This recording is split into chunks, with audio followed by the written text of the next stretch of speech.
we're asking kids what they think of AI, then you better implement it. You better respect their ideas. I get really concerned by the gaslighting and the giving the kids the illusion of agency because we're going to ask them what they think and then we're going to ignore it entirely and do something that we wanted to do in the first place. The art of teaching is a response to this mean-spirited, get tough, medieval pedagogical approach of direct instruction and of underestimating the potential of children and suggesting that all children must learn X in Y sequence at Z pace. Bonjour and welcome to Wide Walls, a podcast where educators, researchers, designers, and innovators share their vision for building richer learning experiences for children and reflect on the journeys that shape them. I'm Mathieu Penaud, a product manager and learning experience designer exploring the intersection of design, technology, and education and the human stories behind it. If today's conversation resonates with you, share it with someone who cares about the future of learning. And now, let's welcome our guest. Hi everyone! Today on Wide Walls, I'm honored and excited to welcome Dr. Gary Steger. Gary is a fantastic educator and one of the world's leading experts and advocates for computer programming, robotics, and learning by doing in classrooms. Gary has spent decades reimagining how children learn, championing hands-on, creative, and learner-driven approaches, inspired by the work of Seymour, Papert, and Reggio, Emilia philosophy. He is the co-founder of the Constructing Modern Knowledge Institute, which brings together educators from around the world to explore powerful ideas in learning, technology, and making. Gary has worked with schools, universities, and education systems across more than 50 countries, helping teachers design learning environments where curiosity, agency, and creativity are at the center. Gary is also the author of highly influential books and articles on progressive education, including Invent to Learn, co-written with Silvia Libo-Martinez, that I have in my library, and more recently, 20 Things to Do with a Computer, Forward 50, Future Visions of Education, inspired by Seymour Papert and Cynthia Solomon's seminal work. Very exciting book too. In this episode, we'll explore Gary's vision for the future of teaching and learning, from the limits of edtech and modern education to a transformative potential of constructionism and computation. Gary, thank you so much for joining us. Welcome to Wide Walls.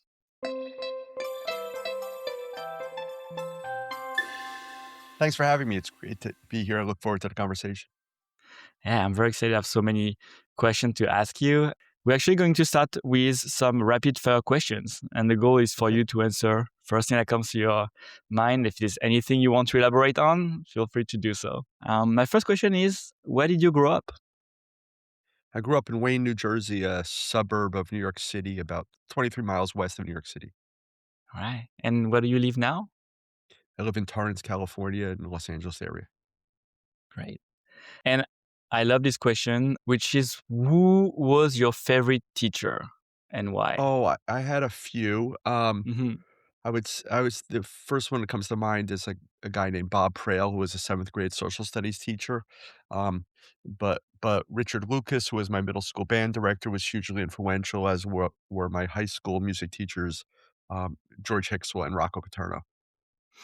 Awesome. And is there a reason in particular that these names come to mind?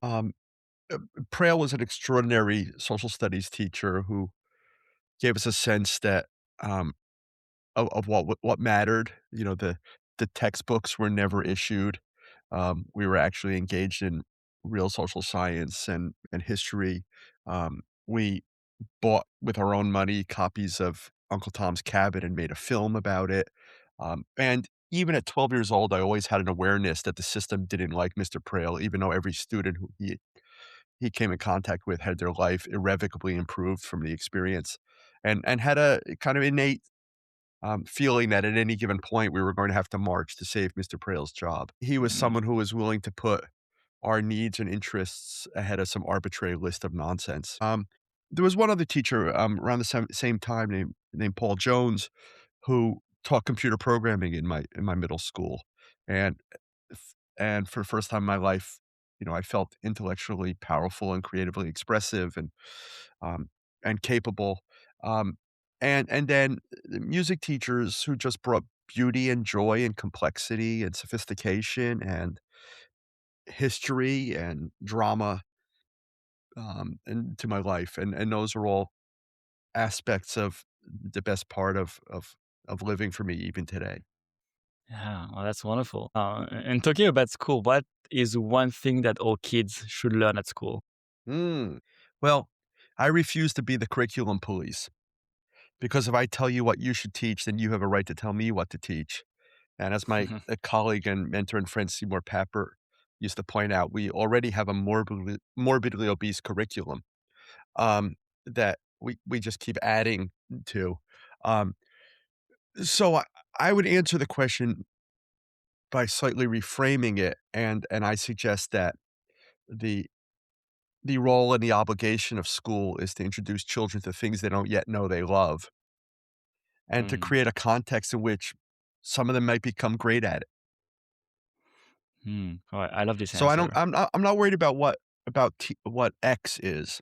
Um, I think we can have a lot of variables for what's important to learn, but I'm a lot more interested in learning and the development of expertise and the making of connections, um, and, um, amplifying the potential of each learner.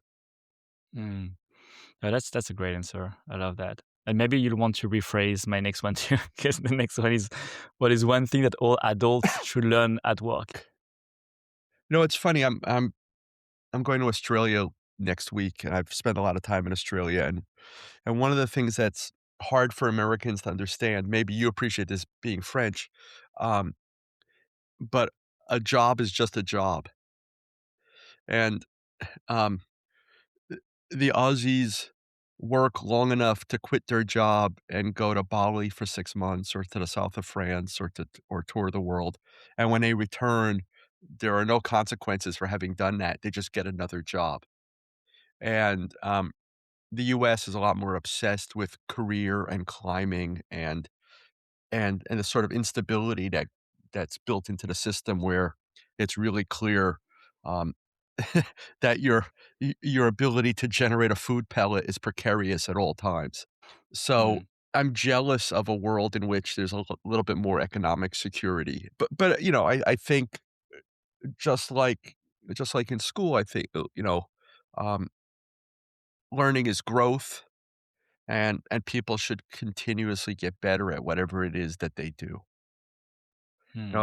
It's okay to fake it one time, but the second time you ought to be prepared to do the work. Yeah, yeah, that makes sense.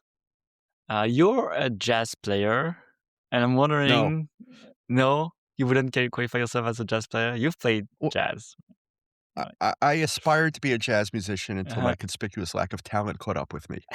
Um, I have many friends who are among the world's best musicians, and I've learned a lot Mm. about learning from them.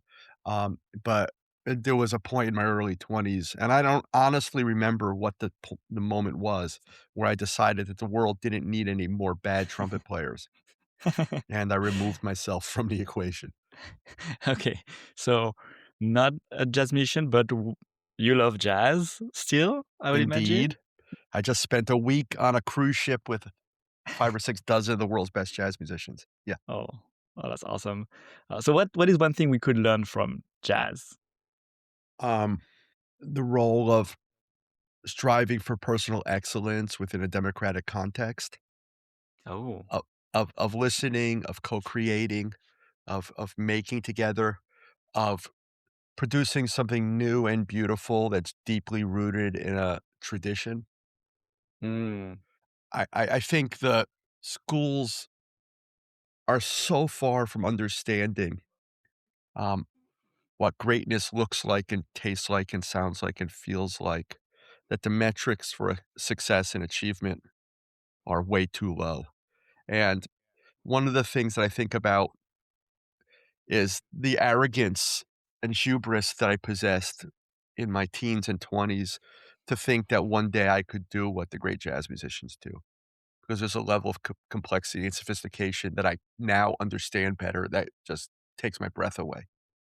mm, Um, wow. and And I think the community aspects of it are extraordinary.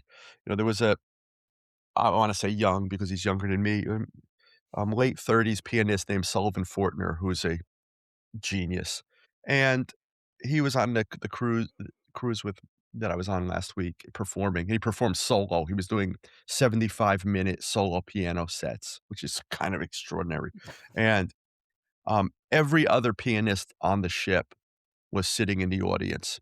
One of them happened to have been his first jazz teacher and is a colleague now, and there was an extraordinary level of awe and admiration and camaraderie shared among these pianists when if we were to look at it, sort of crassly from a economic standpoint, all of them are competing for very few jobs as a as a jazz pianist, but they were reveling in each other's accomplishments and artistry, and when it was their turn to perform in whatever context, they were honoring their peers who were in the same room, and when most of us got off the ship and went to a beach for the day, there's video of some of them in a practice room together improvising, um, and I want classrooms to be like that,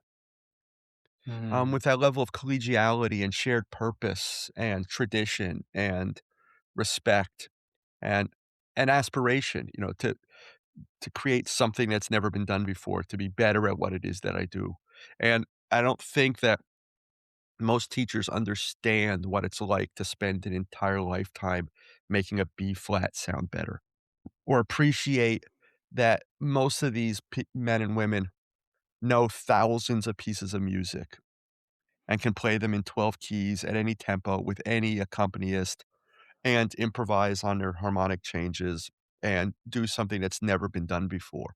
Um, just this sort of tacit knowledge and skill is absolutely extraordinary, and I also think that there are really powerful metaphors for democracy, and, you mentioned my affection for the educators of Reggio Emilia, and one of the things that I learned from Carlo Rinaldi was that it's more important to learn as a group than in a group. mm, And that's sort of a social constructivism, but being part of something that's larger than yourself is really important. And there's a real reverence for peers and and the masters whose shoulders we stand on, and also for the young people who are dedicating their lives to being more like what they are, to continuing the tradition, to adding to the continuum, to building on the legacy. And I think that's really beautiful and profound. And like I said, I think our educational system values things that are really quite pedestrian. mm. Not enough maybe ambition in Yeah. yeah. I mean, we throw we live in this American Idol society where everyone is told that they're great or they're creative, and I mean, I'm fascinated by the whole question of creativity. If you give the kid 2 colors of crayon, they're creative. There's there's a continuum of a hierarchy of creativity, but everything is just sort of at this shallow level of it, and, Mm, I'm blessed to have experienced what what some of the higher levels of it can be. yeah. And a lot of my work at Constructing Modern Knowledge and in teacher education was, creating encounters for educators with people who are great at what they do in fields that your school guidance counselor didn't even tell you was an option.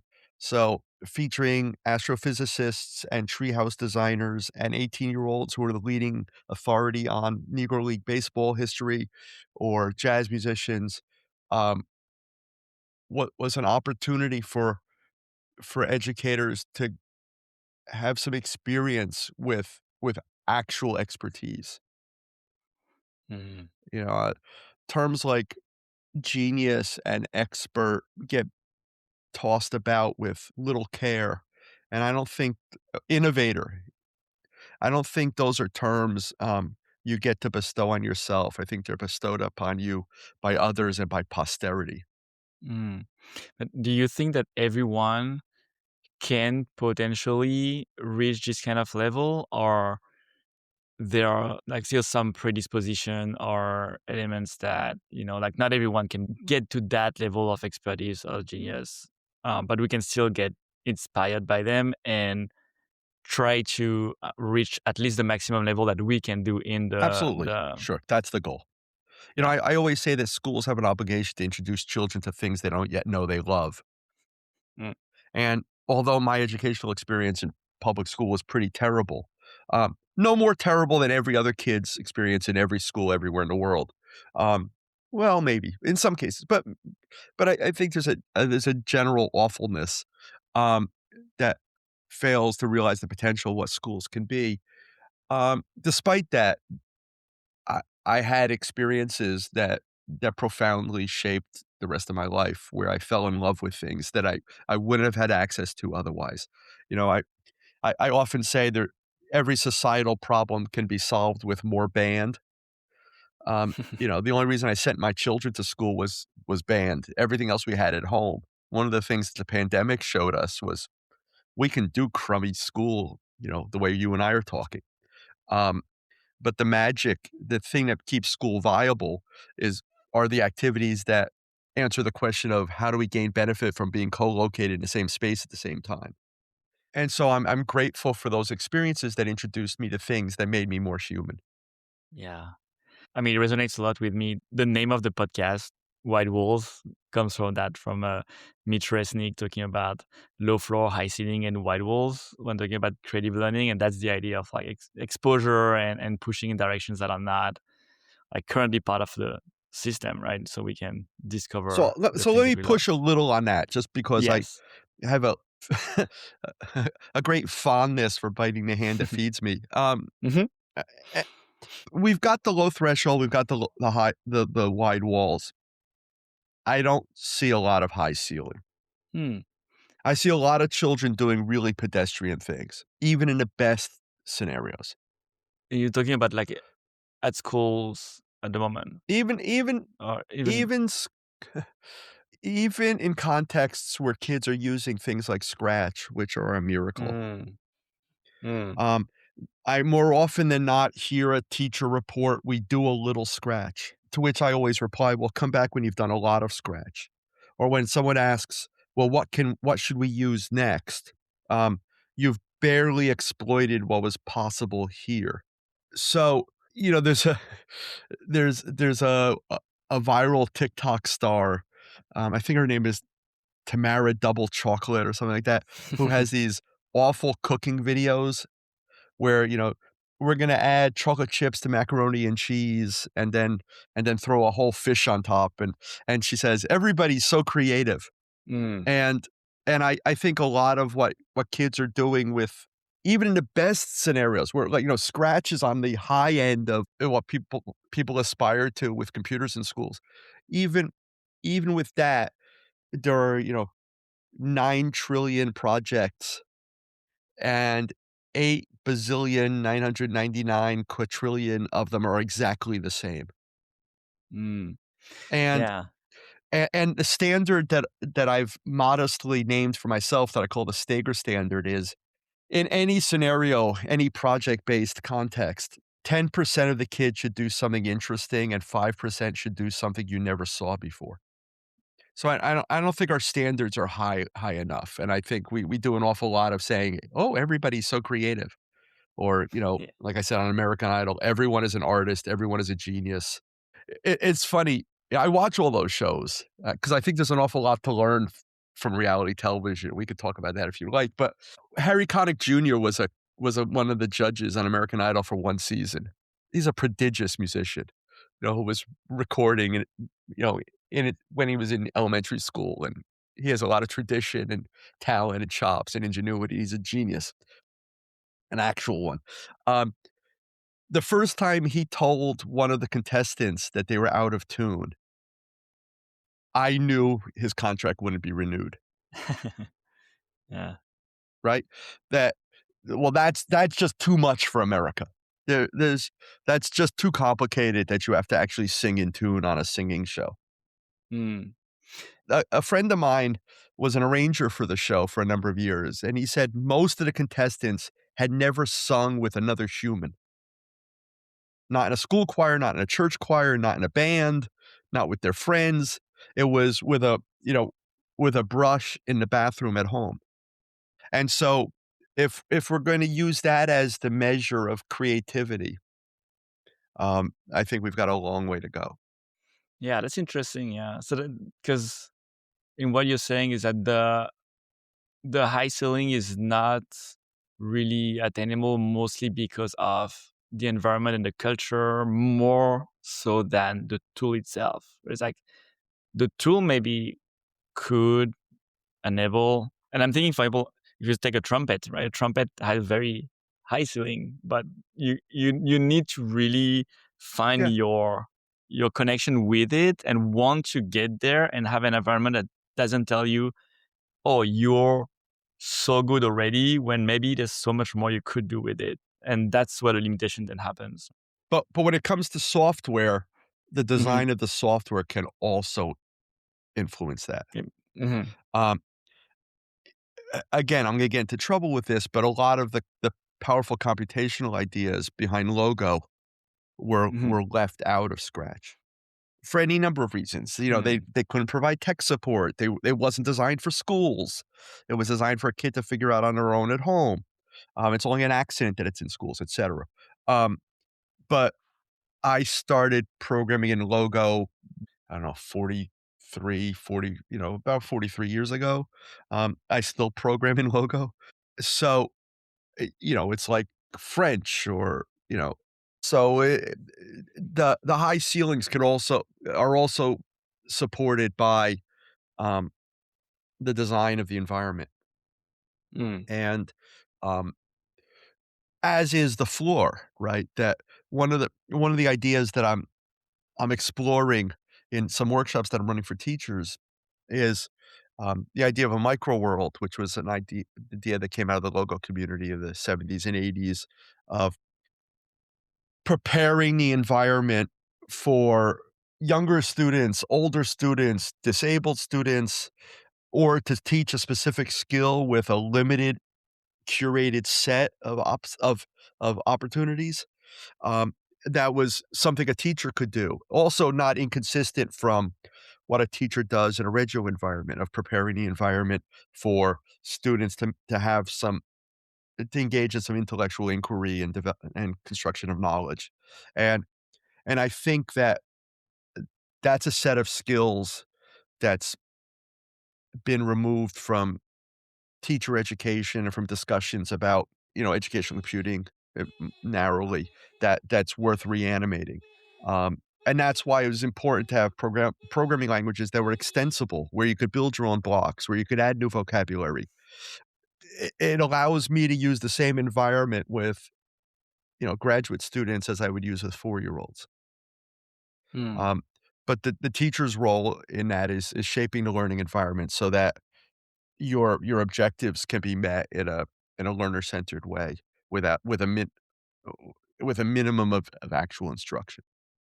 Yeah. That the materials, that the environment suggests possibilities to you, and you bring your own lived experience to those materials to create something new. Yeah. And you talked about it as we need to reanimate the art of teaching, right? And I'm curious if you want to tell us a little more about what you mean by that. I think you've given us some clues here, but what is the art of teaching, and what is, yeah, the role of the teacher in that for you?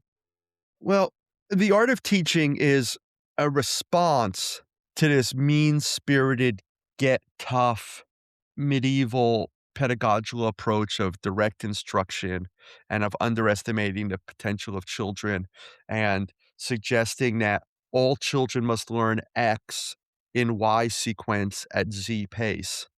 And a failure to do that points to some deficits in the child or in the teacher. Um, and it manifests itself in this nonsense called the science of learning, which is neither science nor learning. And it's a desperate attempt to maintain order in a time of uncertainty and chaos. So, at the most practical, mundane level, something happened to teacher education in the mid 1980s all across the globe. And that is what it meant to be a teacher was removed from teacher preparation. The love of children, the playfulness, the connectivity, the collegiality, the collaboration. When I became an elementary school teacher, primary school teacher, I'm a licensed preschool through 8th grade teacher. You had to learn how to teach art and science and music and history and math, um, and reading and writing. It was required by state law in New Jersey where I grew up that you had to play the piano a little bit, and we were taught about projects and centers, and, um, we taught phys ed and in our student teaching experiences, and in the mid 1980s, all across the world, that was removed from teacher education. In the US, I think the precipitating factor was a report called The Nation at Risk, and what teacher education became at that time was, focused on 2 things: animal control and curriculum delivery, and that's kind of all that we're left with. And I was just at a conference where, I heard teachers lamenting, the same things I've heard forever, but it's, all we teach is math and literacy, which again probably means neither. I mean, teaching, they teach it. Mm. They pound it into the kids. When I was a kid, um, you were taught to read until you could read, and then there was no more discussion of it. Now we seem to teach reading, through 12th grade. And this isn't a fault of teachers. They can't do what they haven't experienced or haven't seen or know is possible. And my work is dedicated to the confidence and competence and creativity of teachers. And if given the opportunity and some models, they can do better for kids. And the reason why most of them became educators wasn't because they couldn't get a job working for ICE or at the local prison, um, but it was because they wanted to spend time in the company of nutty kids. So I think the art of teaching, the intuition, the lessons we learned from Reggio Emilia of it's the primary responsibility of teachers to understand the thinking of each child, to make private thinking public, invisible thinking visible, to engage in research into their learning just as they're engaged in research as a form of learning, about their world.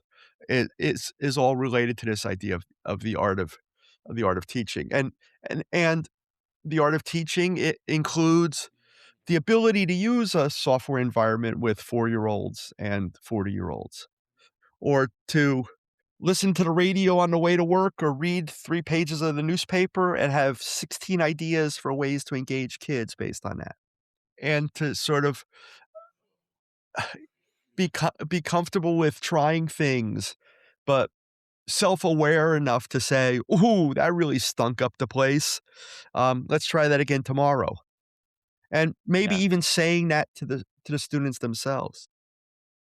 One of the questions that I've been using when I visit schools and when I observe teachers is, "How do you think that went?" I'm realizing we don't really ask that question to students neither. That would be very interesting to ask the students, like, how did that class go? Have that kind of Well, bit, yeah, because look, there's no student agency without teacher empathy. Mhm. And my concern about asking the students is, if you're gonna poll the students, this is happening with AI now. We're asking kids what they think of AI. Lego just spent a fortune on this. And by the way, shot it in a set that was right out of the 18th century. Talking about AI, it was insulting, I mean, to kids and their world. Um, and if you're gonna ask kids about AI policy, then you better implement it. You better respect their ideas.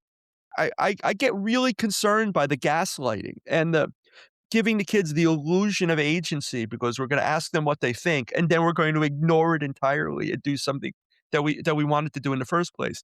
Just for the listeners who may be not aware of like the project from Lego that you're talking about, do you want to say a little more about? what they released and why it feels that this is not what you would have expected. Well, let's there's good people at Lego, so Yeah. let's give them the Oh, benefit of the I doubt love and Lego. I say, love Lego. let's give Mhm. them the benefit of the doubt. And so Lego or the Lego Foundation, decided to interview kids about AI because AI is hot. And, what do they think about it? And they showed that kids had a responsible, kind of level headed, view of the promise and pitfalls of AI. But again, they said it in a monastery. I mean, it was just the room that it was in with the furniture was just every parody of of instructionism and traditional, in the worst sense, education. And I like to make the distinction between timeless and old. We should preserve timeless traditions and we should abandon old practices. This was just old. This was The Mm, Simpsons made fun of this. The Addams Family made fun of this. Little House on the Prairie made fun of this.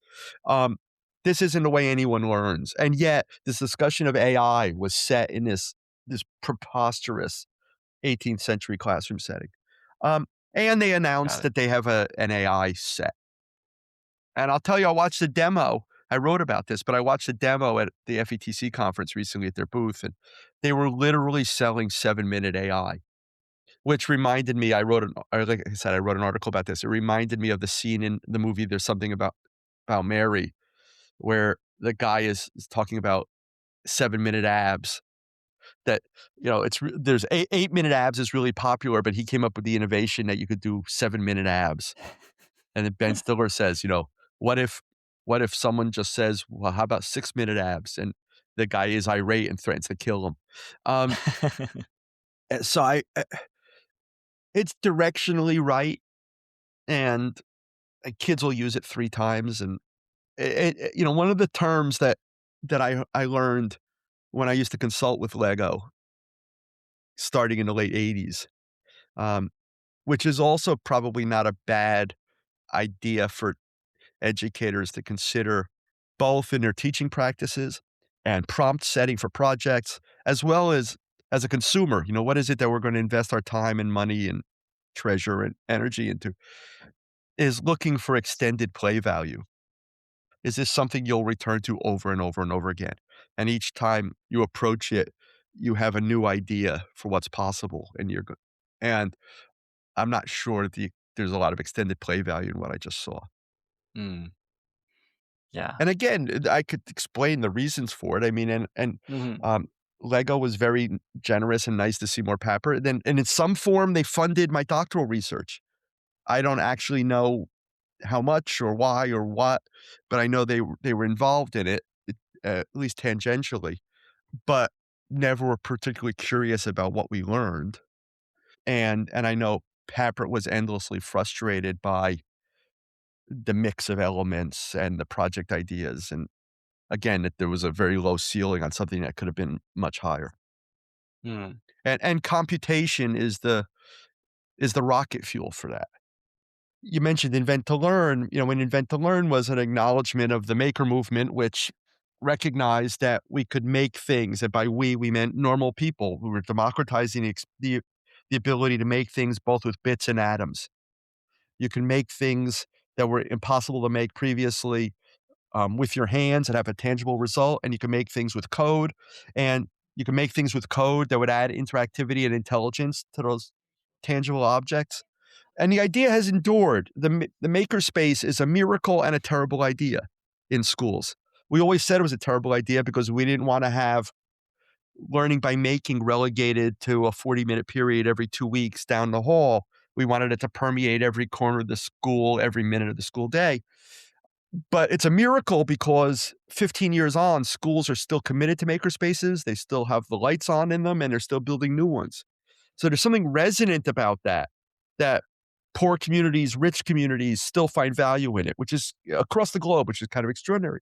Um, but the sad reality is we've made a lot of things with atoms, and we've left the bits behind again. We've done a lot of cutting up of cardboard and pool noodles, mm. and the real power, again, the high ceiling is making things with computing, with computation.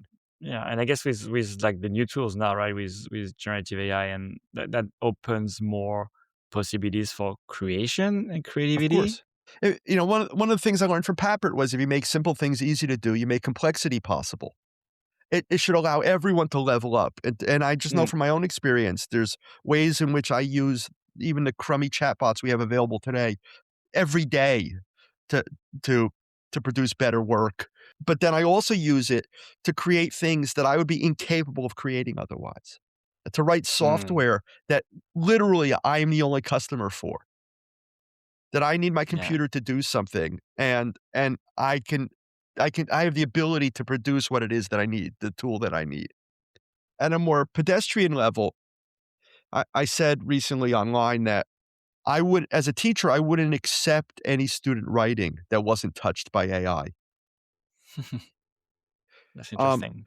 if you read any interview or watch any interview or speak to anyone who's an accomplished writer, they will tell you, "Hey, wise guy, you're not as clever as you think. You need a copy editor."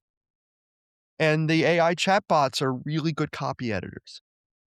In fact, Invent to Learn was delayed 3 months because we read a book by the great marketing guru Guy Kawasaki about self-publishing, where he said, "Get a copy editor," and it hadn't even occurred to us, so we hired a copy editor, and it took 3 months. It cost us a bunch of money. Um, but the result is that 13 years later, the book continues to sell and influence behavior and has been translated into 10 languages now. Um, so, my expectation for kids would be that their work would be better as a result. And, Mm. my rule for the last 36 years has been, don't you dare ask me how to spell a word or what it means. You have the ability to answer that question for yourself. And so now, your writing should be better. And l let's not pretend that those of us who are good writers don't help our friends continuously when they're applying for jobs or their kids are applying for college or they're writing a proposal. I mean, I do an awful lot of pro bono copy editing for friends who might simultaneously be horrified by the idea that kids are using AI to improve their writing. I've told this story a number of times. One of my oldest friends is Peter Reynolds, the great children's book author and animator and illustrator. His work is iconic, and, um, because we've been friends for so long, I've known him since before he was famous, when I could sit next to him and suggest funny pictures to draw in his company's newsletter, and, on occasion, I try not to abuse the privilege. I'll prevail upon my friend to create a logo for me for something, that I'm trying to an event that I'm running and, when he expressed to me his unease about AI and art generation, um, I reminded him that not everyone has him on speed dial. And in fact, I don't bother him that much anymore because I can ask AI to create a crummy logo to stick on a website to sell a workshop that I'm doing, Mm. right? But some, So, yeah. Oh, go ahead. Go ahead. eh one of the other things that I never heard Papert say this, but Todd Mack over at MIT says he heard it. So I'm gonna trust Todd. Um, Papert said everyone needs a prosthetic. At least 50% of us on this conversation are wearing eyeglasses. No one accuses people who wear eyeglasses of cheating. Mhm. We use technology all the time. You and I haven't met in person, but we're having this conversation because it's mediated by technology. So, are there reasons to be concerned? Sure, but I think we ought to first look for what the potential upside is. And I've seen plenty of fads come and go. I mean, one of my favorite wise ass tweets that I ever put out in the world was, "Which should I ignore more, Google Wave or Google Buzz?" And honestly, Matthew, I don't remember what either of them does or did, I have no um, idea. but no one at Google does either because they lasted about a minute in the marketplace, and there was half a minute where everyone in education had their hair on fire about whether they should get on the Google Buzz or Google Wave train. Some of the stuff will just go away. It'll work itself out. Um, but then there's, once in a lifetime, something comes along where you go, okay, that's not going anywhere. And Mm, an AI, even in its nascent form, um, is just software. yeah. And you could hate chatbots, but there's AI in everything else that you do in your life. It's just a whole Mm. bunch of conditional statements and built upon some data. So, to quote the great philosopher Pee Wee Herman, um, we would be wise to chillax. Yeah.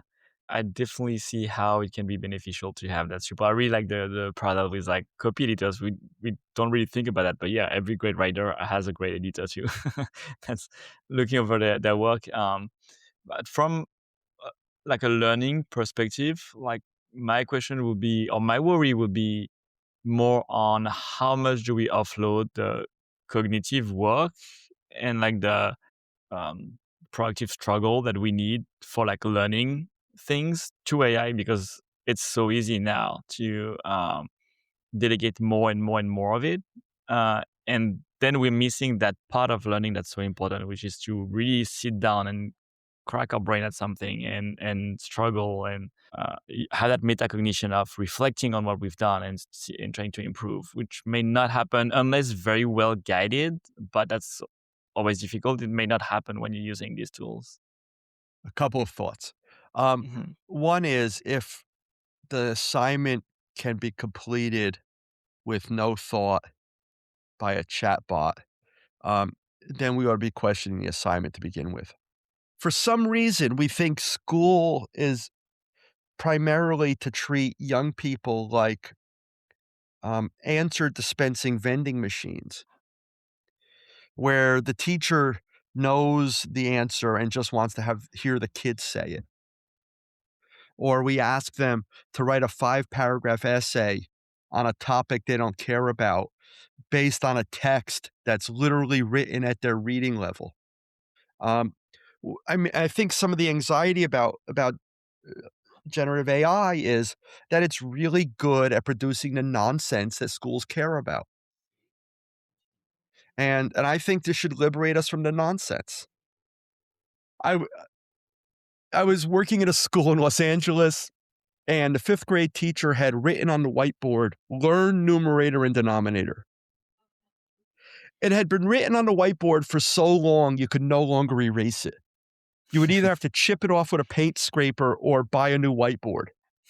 Um, Yeah. and when we got to May of that school year, which began in September, and the students were still being asked to memorize numerator and denominator, I lost my freaking mind.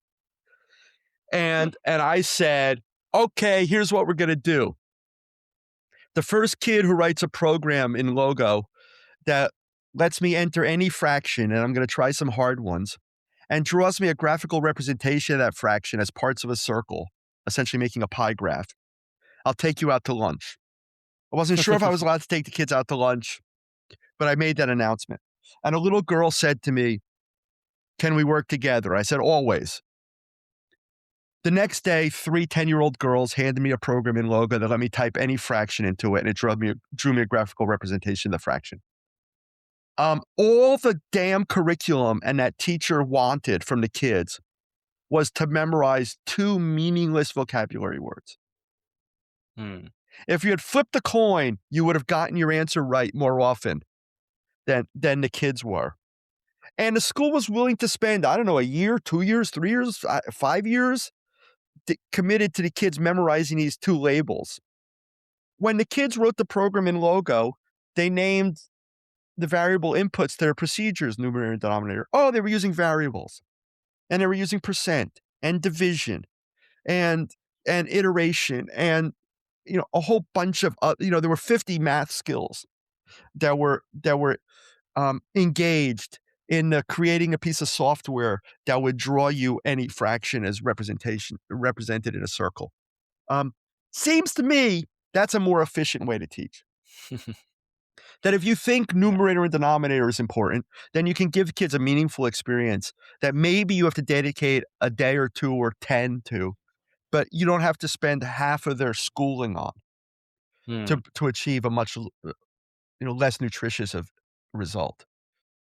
Yeah. And again, it's learning by doing, right? It's like by Yeah, doing, you yeah. confront yourself with the problem and you understand what's lying beneath it. And I also don't wanna minimize, I went out to lunch with the 3 little girls, and I've never talked about it. It was lovely and hilarious, and I know from my own experience of being able to hang out with teachers and view them as humans, and the rare experience my own children had with teachers who treated them collegially, um, that might be the most important part of the lesson for the kids, Hmm. that there was some adult who treated them with dignity and respect and kindness and was genuinely interested in them and their friends and and would share a meal with them. I Yeah. I worked on a project in the Bed-Stuy neighborhood of Brooklyn about 20 years ago, and it was a summer workshop for kids, and there's a funny backstory to that too, but, it was just easier to take the kids out to lunch every day than to cater it. We were in a city, there were a million places to eat within walking distance, and I just remember the look on the kid's face when we took them into Popeyes and said, "Order anything you want." And this little African American kid said, "Even the shrimp?" And we said, "Even the shrimp," and then, sat and had a meal with them. Or my daughter spent a term in Australia, and in an amazing context, a principal friend of mine who was responsible for a first school where every kid had a laptop, in 1989, 1990. That wasn't his craziest feat. Among other things, they essentially bought a ghost town, built a village in it, and ninth graders, kids about 14 years old, spent 9 or 10 weeks living in this town that they had built, and the curriculum was yourself in relation to others. You had to take care of each other in the house if someone got sick, um, and you had a budget, and you went to the shop, and if you didn't get to the shop by closing time on Friday, you might not have food for the weekend, and if you spent all your money on ice cream, you might not have m meat that week. And they had a visitors day, and, of course, my daughter Vivian didn't have any visitors because we were 10,000 miles away, and, at 14 years old, she decided to just walk into town and have lunch at a cafe by herself, which in and of itself was a milestone for her. Mm. And, um, when she sat down to eat, one of the teachers from the school walked past the restaurant and saw her eating alone and came in and said, "May I join you?" And they shared a meal together in conversation, and when my daughter I get choked up telling the story. When my daughter recounted the story, she said, um, "My teachers in California don't even ask if we had a nice weekend." Mm. So this intangible stuff matters too. You Yeah. know, one of the things that was kinda written on the wall in the prison project that I worked on with Seymour Papert was, "Love is a better master than duty." And, Mm. from Einstein, or we also had Xenophon's comment that nothing beautiful can ever be forced. And, the taking these nutty little girls to lunch that's the stuff they're gonna tell their grandchildren about, not Yeah. n And not numerator uh, and denominator. yeah, no, for sure. And it's interesting because the question I asked you at the very beginning, like, who's your favorite teacher that I asked to every guest on the podcast all the time. The reasons that they have behind the teachers that they choose, it's always about how much they cared about them, like as a person, as a human, right? And that emotional connection that they had with their teacher. Most of the time, nothing to do with the subject or the thing they actually learned. It was really that human connection that they had. It occurred to me when I was working on the prison project, and we could talk about that a little bit, but, um, if you think of a school as not only a teacher's working place, but a kid's workplace, um, if I worked in any other sector, every few weeks when I drove past a donut shop, I might stop and buy a box of donuts for my colleagues. So one day I just had the idea that I'm gonna buy some Dunkin' Munchkins for the students, and it was really revealing. These kids have been unbelievably deprived. They were incarcerated. And how genuinely grateful they were, and how generous they were. That if another kid wasn't in the classroom for some reason, they made sure that X number of donuts were saved for the kid who wasn't there. And they would, Mm. they would write a thank you letter to you, um, without, a gun being put to their head, because it was, they the simple gesture really resonated deeply with them. Yeah. And, um, I've mentioned this project a number of times, so I should just provide some context. Mhm. The governor of Maine asked Papert if he wanted to create a model of what learning could look like for in the future, um, at a place called the Maine Youth Center. Papert was initially disinterested because he thought it sounded like a boys club or a, after school program or something, and found out that it was a euphemism for the state prison for teens. Only after we got started working there did we realize that Amnesty International was accusing the state of torturing children. Um, Wow. and so this merry band of hippies, these progressive educators, Seymour Papert, who fought apartheid and worked with Piaget and was the father of educational computing and one of the pioneers of artificial intelligence, um, assembled a team. I was one of them, um, to create an alternative project-based, learner-centered, technology-rich, constructionist learning environment where the most disadvantaged kids in society could work 5 hours a day uninterrupted on personally meaningful projects. We had students from 13 to 21 years old at any given time in the classroom. Um, Kids who had almost all been labeled with a laundry list of learning pathologies, who were told that they were incompetent or evil, where thinking was discouraged because thinking would lead to doing something wrong. In fact, the term that was often applied to the kids was thinking errors. You talk about metacognition. Kids were often returned from school back to where they slept, and they were handed a sheet of paper, and they were required to write down the 10 thinking errors they had that day, Oh, and wow. the thinking errors of their peers. So a little extra ratting on somebody. Um, so there was this remarkable equilibrium that these kids had to maintain of how much can I disclose about Matthew without getting him into too much trouble and getting me beat up as a result, or Mm. worse. And this was supposed to be therapeutic. So into this environment, we created this sort of what Papert said at the beginning, just turned to me and said, "Let's let's make this something that the best private schools are jealous of." And each kid had a computer, and they were able to work, like I said, 5 hours a day on anything that mattered to them. And we built a good classroom library, and we eventually had a dark room, and there was robotics and tons of Lego and programming, and they built guitars and ultralight airplanes and a robot that would navigate down a gopher hole to find out what the groundhogs were up to, and, um, in 3.5 years, we didn't have a single kid who had to leave the classroom for discipline reasons. Now, I know elite private schools who are hiring a maniac from England to teach their teachers how to rule the room, and the description of his practices literally celebrates medieval teaching practices. I'm not making that up. They use that in the marketing material. Um, a friend of mine just posted on social media that the education minister of Ontario just went to England to visit some teacher who's getting great results by, beating children or something. And so, one of the reasons why I have such strong views is I know what's possible. I've done the work. I have the Mm. receipts.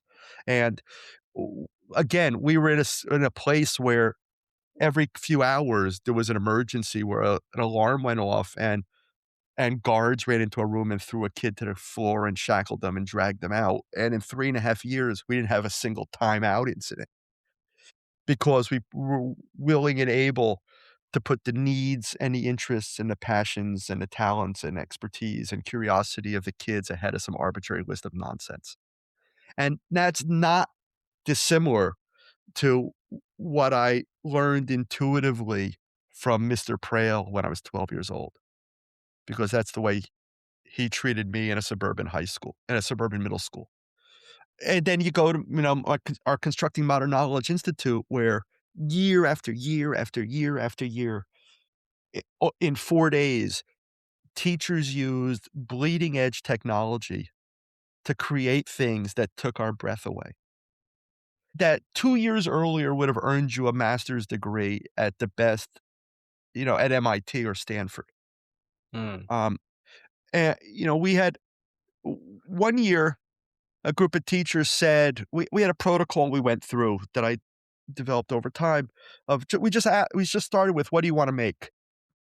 And then people wrote ideas, yelled out ideas, we wrote them on the wall, we said, "Write your name down under any project you're interested in, and then if you're really, really, really committed to that project, go out in the hallway and hold it up on a sheet of paper, and anyone who's interested in joining you can join you. If no one joins you, you can either do it yourself or join another group." That's it. No instruction in 4 days. This is now 7 or 8 years ago. A group of teachers said, "We'd like to make a pair of shoes, and when we click the heels together, a taxi is called." Right? Now, schools have science fairs and invention conventions and things like that, where kids play act ideas like that, right? They make Rube Goldberg machines, and they draw a picture of it, and they make a brochure, because you always have to have a brochure, and they have to have a name and a price for it. And when you watch the kids present that stuff, they often giggle nervously through the presentation. And they giggle nervously because they know it's bullshit theater. Mm. It's just they didn't make anything. They made a brochure. They didn't do anything of any substance or value. And the kids sort of, they know that. Um, and it's sort of this nervous, while they're presenting. So these teachers said, "We want to make a pair of shoes, and we click the heels together, a taxi is called." And one of the things that I learned is sometimes you go up the down escalator. You have this grandiose idea, and then you realize that's too complicated for me, so I'll try something more modest. And that might still be a little too complex or difficult, or we don't have the right materials. So I'll modulate our expectations a little lower, and then something works. And then we're inspired to test the larger hypothesis, embellish, decorate, and we start rising again. And it's not iterative design as much as it is generative. And not long after they set out to work on his project, someone in the group said, and they were using Arduino and stuff. Someone said, "The API for Uber is available." Now, these teachers wouldn't know what an API was, and they wouldn't be able to read it or decode it or whatever. But the sandbox, there was a sandbox for Uber, and the API was available. And um, within 4 days, this group of teachers had a pair of shoes, and when you clicked the heels together, a car would arrive. That It's it awesome. wasn't fantasy. We Mhm. have the tools now to make those things real. Or, there were several projects where they built a prototype where they didn't have the exact right materials to have the thing function, but boy, were they convinced it would work if only they had the right thing. And that's, there was, I think, a machine made out of Lego that would fold and shoot a paper airplane. And, you know, under penalty of perjury, these teachers would tell you, "Yeah, we are positive we've nailed this. Just we don't have the right Lego piece, or, the Lego stuff isn't, Mhm. precise enough. But we're really confident that what we did would work." And it was often beautiful and whimsical and playful, and it was a story attached to how they created it and what they discovered and all that kind of stuff. Um, so in all those cases, I come away with a very strong sense of what people are capable of, about how learning is natural, how it's best when it's not coerced, how and how we overvalue instruction. Yeah, those are great stories, and I feel that definitely for having been in also in like workshops for educators doing hands-on activities, maybe not in the same way you're doing, but I always see how much they are also deprived of that opportunity to like tinker and play and build themselves. And in that case, it's how can we expect them to be able to create those experiences and environment for their students? Yeah, and I even think We're using the word play in a diminished capacity, um, often in a condescending way that, like, we have to explain to parents the role of play. Um, there has been projects. I think there was a MacArthur-funded project that Sesame Workshop was involved in where they were making, stickers to remind poor parents in India that they should play with their children while they were doing menial labor, and I was like, "People know that play is valuable, maybe they just have to eat." Um, it's so and the things can be playful without the stuff being play, because a lot of schools interpret the play as this sort of make believe. Like I said, you make the brochure about the thing, you don't make the thing. Mm.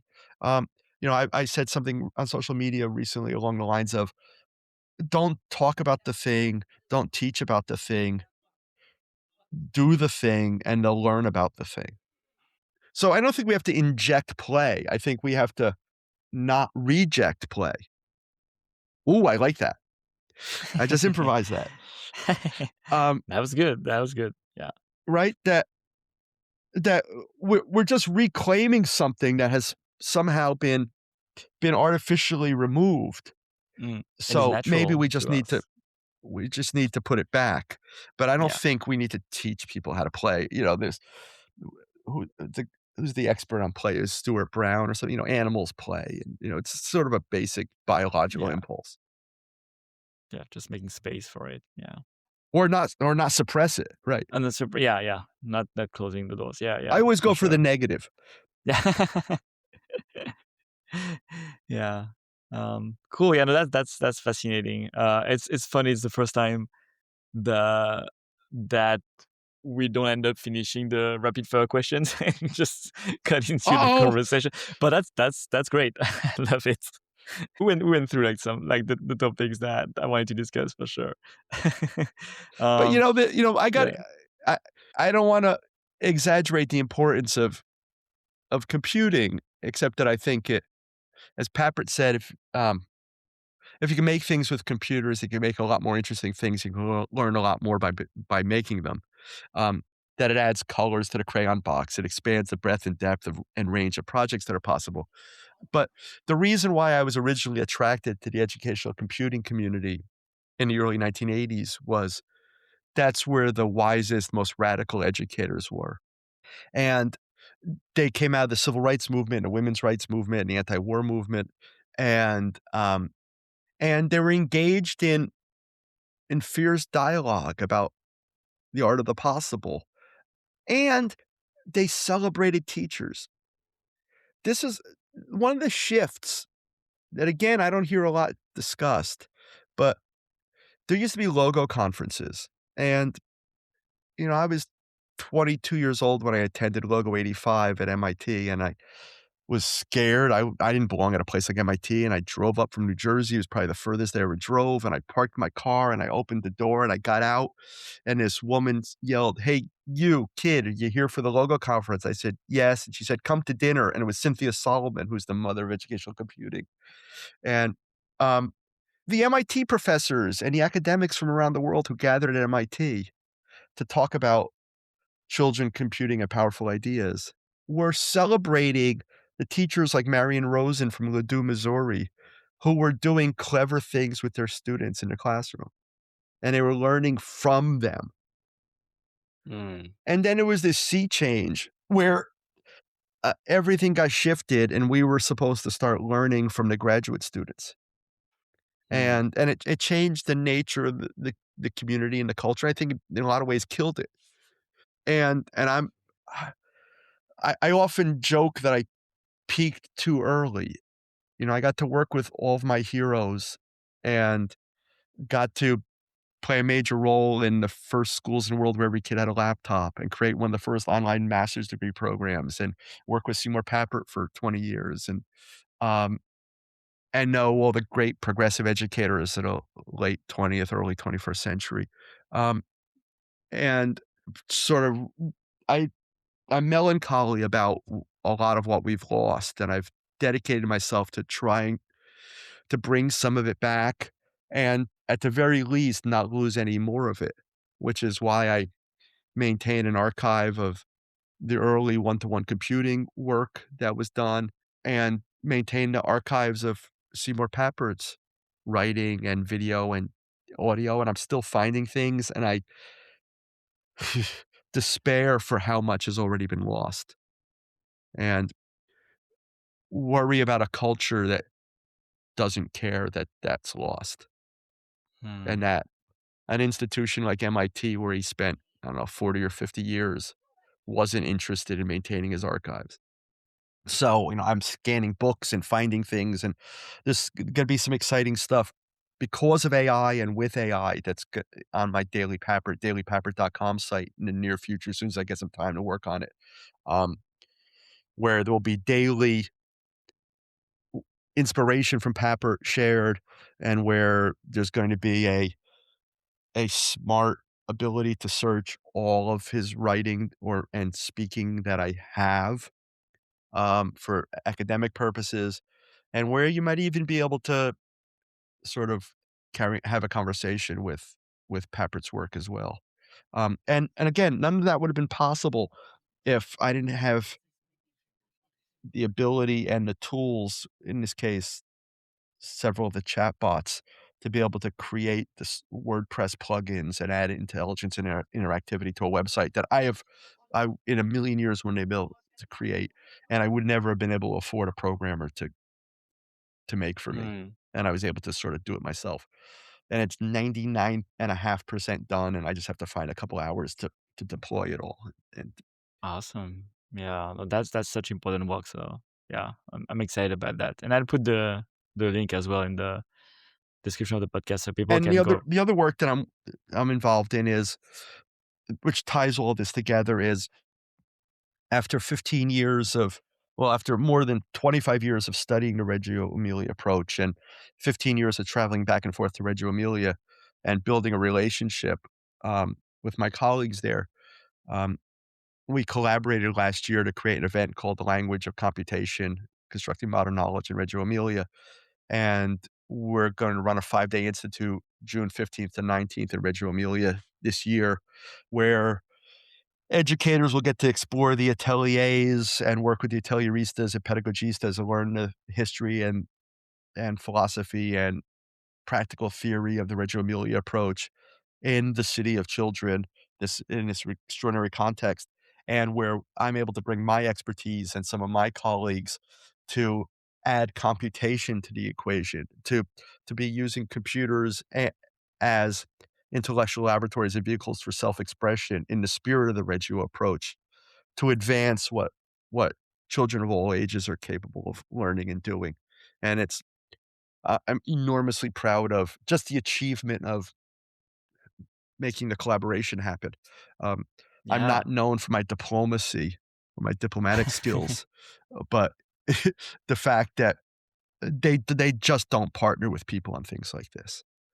Hmm. And one of the great joys of my life has been bringing high quality experiences and access to remarkable expertise to educators. And this is an intimate group. It'll only be a few dozen people, but I'm really excited, and if you're interested in that, you can go to reggio.constructingmodernknowledge.com and learn about that event as well. Awesome. I'll also put the link in the description for people who are I interested. I think appreciate that it. would be such an incredible event for sure. Is there other places like where can people find more information about you and your work? ProfessorGaryStager.com. Yeah, I'm not clever enough to have one good website. I have like 6. And we've published, 20 something books by educators for educators in the spirit of our initial book, Invent to Learn. The most recent book is, The Learner's Apprentice: AI and the Amplification of Human Creativity by Ken Kahn. Ken was a member of the MIT Artificial Intelligence Laboratory in the early 1970s and has been working at the intersection of children and computers and learning ever since. And when Hmm. ChatGPT became popular, he did what all rational thinking people do. Um, he said, "Well, let me play with this thing and see if there's anything here." And he started coming up with insanely creative projects. We convinced him to write a book about it. Um, and all of those books were at cmkpress.com. And during the pandemic, I started another act of love and lunacy, and we started publishing books by and about jazz musicians. Um, and that's Symbol Press, Cymbal press.com. Um, the first book out of the chute was named Jazz Book of the Year by the Jazz Journalists Association. Our most recent book was named one Nice. of the 100 books to read by National Public Radio. Um, and that's in the same tradition of making sure that ideas and stories don't disappear. Mm, That we the first book we published was the autobiography of Phil Woods, who was one of the great saxophonists who came out of Charlie Parker and was a great studio musician and influential modern jazz composer and alto saxophonist. Um, for folks who have never heard of him, he improvised the alto sax solo on Billy Joel's "Just the Way You Are," which is played at every wedding in the world, um, in 1 or 2 takes, in under a half hour, um, wow. in the studio, and I talked to Billy Joel for the autobiography. Um, and that's the other thing is, like, people who are great at what they do are really generous and like to share what they know and with people who are interested in knowing and loving what they know and love. And our most recent book is a book called Oceans of Time. It's the musical autobiography of Billy Hart, who's a National Endowment for the Arts jazz master. He's a great drummer who's been on the scene since the late '50s and played with absolutely everyone and had this extraordinary life. And we were able to chronicle his experience and musical insights and life story for the ages. Because, like I said, I take seriously the importance of these powerful ideas enduring, and I'm happy to do my small part to keep them alive in the world. Awesome. Thank you so much. And I want to add on about Ken Ken, also who wrote the Learner's Apprentice, that I had the pleasure to invite him to White Walls a few episodes ago. So if you want to listen to him, you can search for it. It was a great, great episode too. So just want Great. to plug it there. Yeah. Well, thank you Thanks so for much, having me. Gary. Yeah, it Thanks for was what you do. I fascinating. appreciate it.